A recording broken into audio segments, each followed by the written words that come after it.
يا نفس إن لم تظفري لا تجزعي.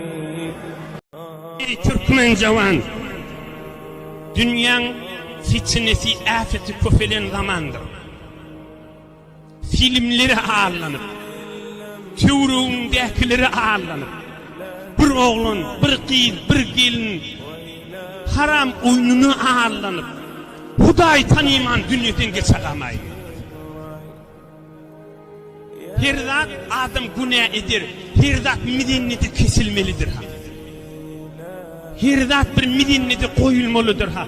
Ey Türkmen cavan oğlan, Allah için mert bolayım, mideniyeti koyayım.